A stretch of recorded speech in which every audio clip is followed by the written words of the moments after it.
D'abord, de manière générale, j'ai du mal à comprendre ce concept de zone d'accélération d'énergie renouvelable, parce que précisément, ce qui gêne le développement d'énergie renouvelable aujourd'hui, c'est tout un tas de contraintes réglementaires.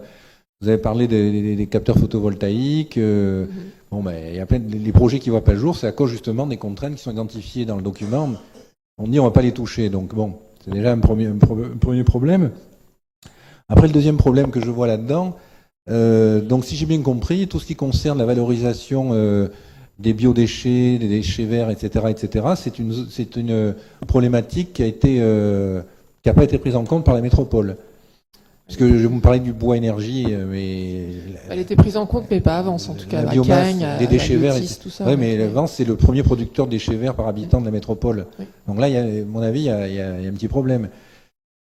Bon, et puis bon, écoutez, ça vous y êtes pour rien, cela dit, parce que je pense que vous n'avez pas d'influence particulière sur la loi en général. Je vous dis qu'il y a, à mon avis, une espèce de contradiction ambulante, parce que ce qui gêne le développement d'énergie renouvelable n'est pas pointé. Donc du coup, il n'y a pas d'équilibre qui est trouvé entre les contraintes réglementaires et la logique de développement de ces filières.